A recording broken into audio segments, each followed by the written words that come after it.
Good evening and welcome to the Week in Review. I'm Paris Schutz. We'll be joined by our Week in Review guests in just a moment, but first some of today's top stories. Illinois' ban on so-called assault weapons is now on hold. A judge in downstate Effingham County approved a temporary restraining order on the new law as several plaintiffs filed lawsuits against it. This particular case was brought by Republican former Attorney General candidate Thomas DeVore. Governor J.B. Pritzker immediately called the ruling, quote, disappointing, saying, quote, I remain confident that the courts will uphold the constitutionality of Illinois' law, which aligns with the 8 other states with similar laws and was written in collaboration with lawmakers, advocates, and legal experts. Attorney General Kwame Raoul's office says they are appealing the decision. The Chicago Tribune reports that mayoral candidate Jesus Chuy Garcia is referenced in the sprawling federal investigation against Mike Madigan and ComEd. The Tribune reports that Garcia is the unidentified congressman named in federal court filings in the case. Specifically, the filings allege former House Speaker Madigan engaged in a scheme to appoint an ally of Garcia's to ComEd's board of directors. Garcia denies he was involved and says he hasn't been asked to speak with any federal authorities. ComEd has paid a settlement admitting guilt in the scheme to get jobs and benefits for Madigan Associates in exchange for federal legislation. We'll have much more on this in just a bit. Mayoral candidates are spinning their debate performance from last night.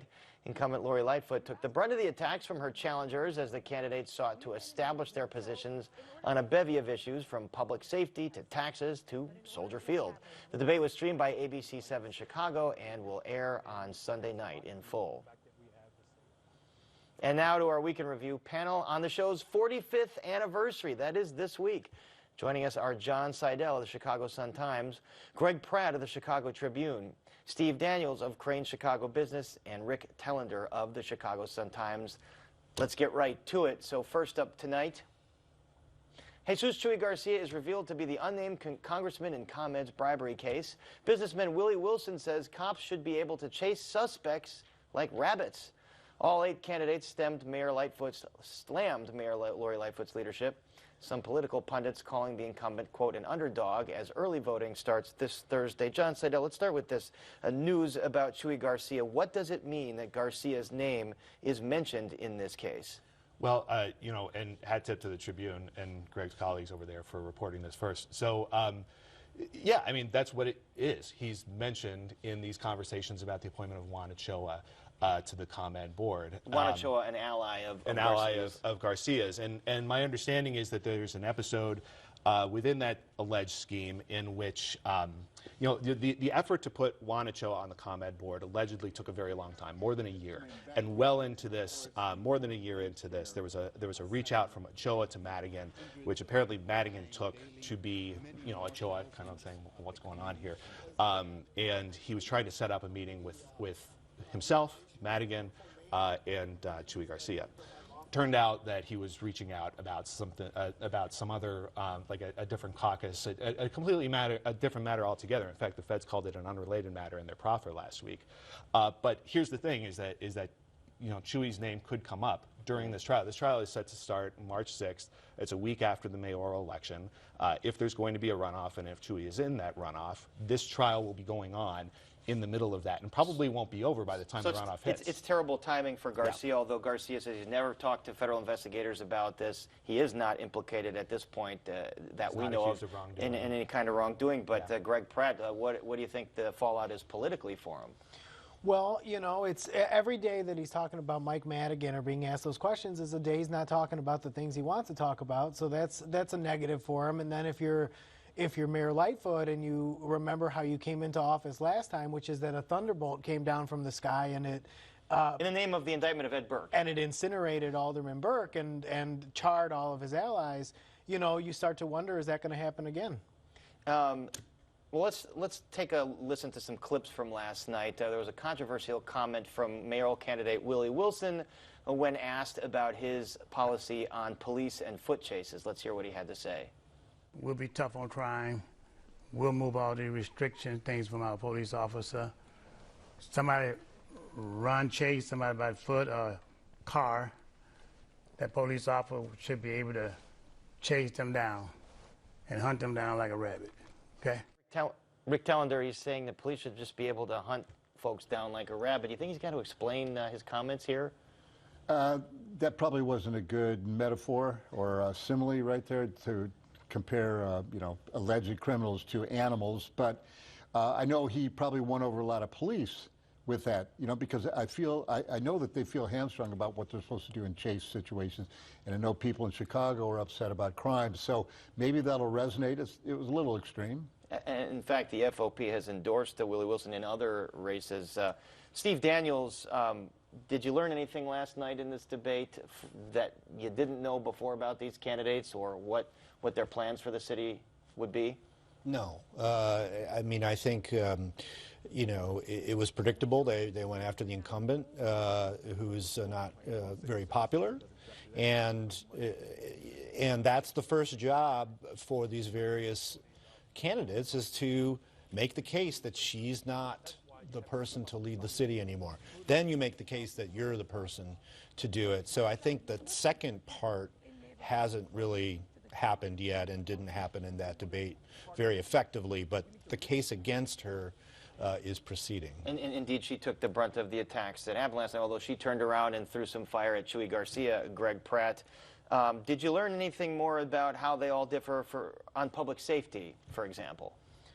Not really. I mean, they're all trying to say more or less the same thing. The only person, which is more police and constitutional policing. But what you do have is Brandon Johnson saying, "I'm going to be different, and we're doing too much policing," which is a little bit against the grain, but it is different. But aside from that, they're all trying to avoid saying something too controversial, while also trying to stand out, which is a strategy for blandness. You don't necessarily see anybody breaking out, and it's partly because they're all trying to say, the mayor's bad and I'm good, and good is good. Other than agreeing that the superintendent, David Brown, needs to go. They all agree on that. Except for Mayor Lightfoot. Except for Mayor Lightfoot. John Seidel, we mentioned Chuy Garcia and this issue with Madigan.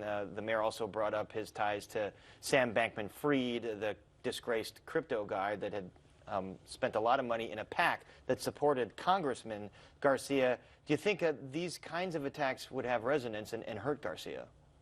I think they could, and that's why they're being lobbed his way. And I think there are legitimate things to ask about his ties to these individuals. I don't know. I mean, Greg's right. There was a thunderbolt 4 years ago. That was honestly, like, just having experienced that in January 2019, what I was thinking about during the debate last night. There's really nothing that seems to be rocking this race, at least the way that it was 4 years ago. I mean, maybe some of these things will, but it just hasn't. It would be the yet. October surprise, or in this case, the January surprise. Yeah. But Greg Pratt, is it maybe an indicator that the other candidates do view Chuy Garcia as a front runner here? Oh, there's no doubt. All of the candidates were going after Chuy. Cam Buckner and Brandon got some good shots in. You're talking about Brandon Johnson. Correct. And they were going after Paul Vallis, and Paul Vallis is quietly surging. I don't know if it's super quietly, but Paul is doing very well for himself for a guy who has struggled in the past. And so they were paying attention to Chuy because they think he's the front runner. They were paying attention to Vallis because they think he's the second front runner, and they were paying attention to the mayor because she's the mayor. Steve Daniels, speaking of Vallis, I mean, he's one of a handful of candidates that's doing okay money-wise.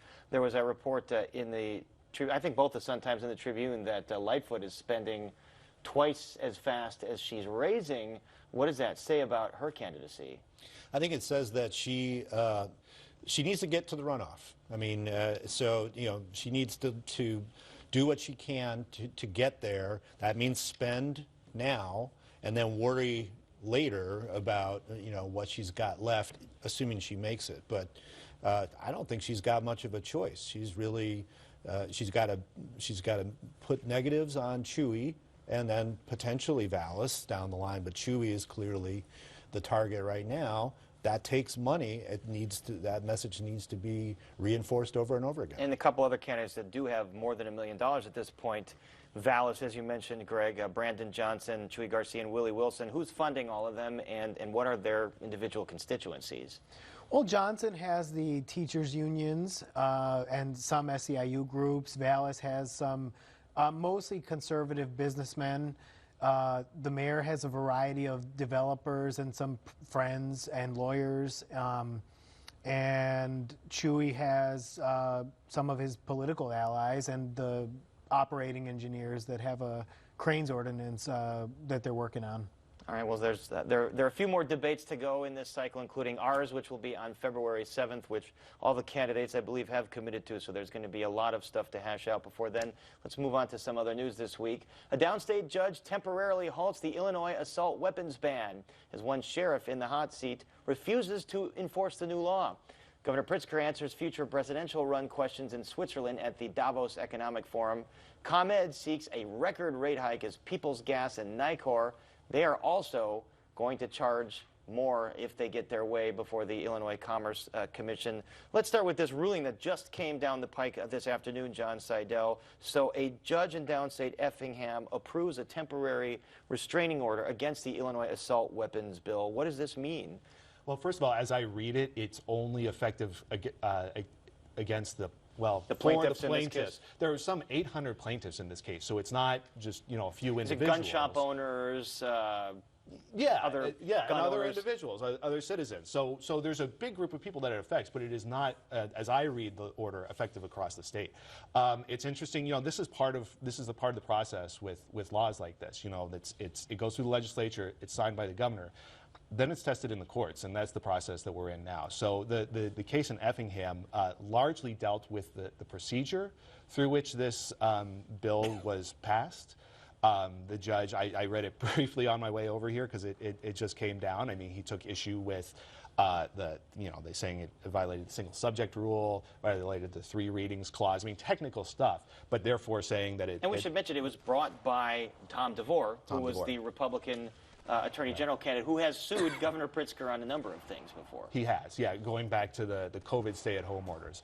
But I think the real battle is going to be in federal court. There's been a lawsuit filed in the Southern District of Illinois saying that the assault weapons ban violates the Second Amendment. There was a Supreme Court ruling last summer that was understood to expand gun rights. And it really seemed like that lawsuit downstate was written to the Bruin decision from the Supreme Court last year. So it's going to be interesting to see how that plays out. And it really seems like this particular lawsuit was sent to a very friendly venue in Effingham County. So the Attorney General has vowed to appeal it right away. Is there a chance that an appellate court would overturn this injunction and then the law is back in place? Yes. Yeah. I mean, and that happens. Yeah, but then there's nothing. And that's where we are right now until we This start could go on forever. It could, but we could see some of these state court cases consolidated, as we did with COVID stay-at-home orders, as we saw with Safety Act, and then we might see some more definitive rulings at the state court. Same thing at the federal court. It seems likely that at some point it's going to wind up at the U.S. Supreme Court, and all these lawsuits would be consolidated in some way, rather than have a bunch of different ones kind of go forward and have all this stuff just kind of be done and then undone over and over again. Yeah. Let's take a listen to what Jefferson County Sheriff Jeff Bullard said about refusing to enforce the new assault weapons ban because he believes it's unconstitutional. To answer that is because I can read the English language and I can read the Constitution.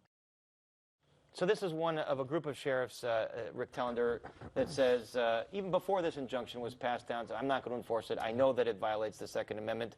Do you feel comfortable that sheriffs are kind of taking the law into their own hands here? I don't feel comfortable about any of it. And it all comes down to me, that Second Amendment. What does the word arms mean? Does it mean flamethrowers, bazookas? Does it mean handguns? Back when it was written, they were talking about muskets. You could fire 2 shots a minute if you were pretty good, maybe 3, and you had to pound the thing in there. So the framers of the Constitution. You have experience with this? Yeah, I get out there down in Peoria, squirrel gun, you put it in there, put that wadding in there, the black powder. But it's crazy. Who knows what the next weapon might be? Do we need these? I mean, that's the question. It's always going to come back to the kind of vagueness of the Second Amendment. It's very vague. Is it for a militia? I mean, I've read it 1,000 times. Right. There's a clause. I mean, it's a well-regulated militia being necessary to the security of free state, comma, the right to keep and bear arms. From German, it's kind of backwards. It's like, what? It's not good grammar. We know that. No. What were you trying to say? And I wonder if they ever, in their minds, thought about the new weaponry that would come along. I'm actually surprised we still have gunpowder in guns still somewhat, 200, 300, 400 years after they were invented. I thought we'd have laser things or things that would make people explode. But, something different. This is still just a gun that can fire so fast that it can't possibly be used for hunting. I mean, although some men might use it for hunting, but you don't shoot a deer with 40 shots. I mean, I've been deer hunting, and people use long rifles. And I think there's a legitimate case to be made that the guns or the arms that the Second Amendment includes are ones used for recreation or for defense, and whether or not assault rifles fit into that definition. I think that's what the Maryland case is hinging on. Steve Daniels, what are the other cases that are out there tell you about the constitutionality or potential constitutionality of this law? Well, like Governor Pritzker said, this is similar to some laws in other states. This is all going to the same place ultimately. The U.S. Supreme Court will decide on these, AR-15s and that sort of thing, whether states can restrict or ban the sale of those things. That's where it's going. That's where Illinois will be going. In the meantime, of course, we've got all of these sheriffs and these other people who have very, very strong opinions. I mean, what is it about guns that make people so incensed? But it's, in the meantime, we've got all of this sort of skirmishing. I mean, the Second Amendment has been interpreted by judges in so many different ways. In the past, there were judges that said it didn't enumerate an individual right to bear arms because of that clause. Obviously, in recent years with a more conservative Supreme Court, it's been different. So I think the only answer we have is we just don't know. I mean, it's just going to come down to how this gets litigated and however long that takes. Steve Daniels, People's Gas and ComEd, they are going before regulators seeking big, giant rate hikes at the same time, which is pretty unusual. How painful could this be to consumers here? Very. These are enormous rate hikes. ComEd's is over 4 years, which is something that was authorized in the Climate and Equitable Jobs Act, the green energy law that Governor Pritzker championed. They say that the money is needed to make the green future a reality, that we have to hook up solar installations, et cetera, et cetera, et cetera. They also want very high returns on equity, which drive all of that. They just paid a $200 million fine to the federal government for their role in this bribery case. And just as their ex-CEO is about to go on trial, right? Right. There's a bunch March. of trials about to happen. Yeah. Right. The optics are horrible, obviously. They understand all of that, and they're trying to make the case that we're a different ComEd now. Those were other people from before, et cetera. It's a hard case to make. It wasn't that long ago that all of this transpired. On the gas side, too, these are enormous rate hikes to support rebuilding the pipe system underneath the city streets and suburban streets that may be obsolete 20 or 30 years from now. They're spending something like $11–12 billion replacing all the gas lines. And there are a lot of consumer groups that say that it's gone way over budget, and now they're going to make up for it by raising rates. Correct, and all of that is true. And but the bigger picture is there is a push to get rid of natural gas as our main way of heating our homes for climate reasons, for carbon emission reasons, and that 20 or 30 years from now, all of this money being spent on a system that's supposed to last another 50 years will be obsolete and will need to be paid for. We should remind viewers of the process here. The state law has it so that these companies have to go before the Illinois Commerce Commission, an unelected board, and they have to approve the rate hike. So the ComEd and People's Gas makes the case, and the ICC has to approve it. In my years, I have never seen them not approve and give ComEd and People's Gas and NICOR exactly what they wanted. Well, they haven't had much of anything to do for 10 years because laws under Mike Madigan, which we just discussed, took away their power to regulate utilities and more or less put these rate increases on autopilot. So those laws are all expiring. Now this is J.B. Pritzker's Illinois Commerce Commission. It's really, he's the one who's going to wear the jacket for whatever they do with these various requests that are before them. Greg Pratt, at the same time, you've got ComEd that has this franchise agreement with the city of Chicago to be the sole provider of power. It's been expired for a while. Does the mayor have any leverage to find someone else to do this, even though it's all ComEd's infrastructure? Short answer, no. If they had the leverage, they'd be in much better shape, but they don't. There's nobody really that's out there, and so you have this dance where they more or less stop, but for a while they're like, hey, really, we want you to renegotiate, and they're like, no, and there you go. And they're trying to get better rates for lower income folks, but that seems to have been put on hold, as you said, for a while. Let's move over to sports. The Bears' new president and CEO makes it clear that the team is leaving Soldier Field. Mayoral candidates weighed in on the possible Bears move. The Bears said the land sales expected to finalize in the first quarter, so could that loss impact the mayoral election? And should the city pursue Soldier Field improvements even without the Bears? One more sports story. The Bulls take Paris by storm. Maybe it can turn around their season. Rick Tellender first. The Bears introduced Kevin Warren as their new CEO. He comes from being the commissioner of the Big Ten Conference. When you listen to his comments, pretty much left no doubt that Arlington Heights is what they're pursuing. It seems like it, and you have to ask, why not? I mean, we all love Soldier Field. The one thing I say to people is, that get very nostalgic about Soldier Field. First Bears game I went to was at Wrigley Field. That's where they used to play, and the Chicago Cardinals used to play at Comiskey. Anyway, modern times in the NFL, they have the city, everybody kind of by, Whatever you want. Whatever body part you want to say. Yes, I won't say it, but fingernails. They do, because it's a cartel, and the other cartels are like OPEC or the Zetas or the Sinaloa cartel. Those cartels. It is literally a cartel. It's been described, the NFL, as a cartel by the courts. So you can't get in, and they control this very valuable product that nobody else can really build or compete with them, and they sort of control prices. They're very careful about that, not having collusion. But if they want to say, we're building a new stadium, what can you do about it?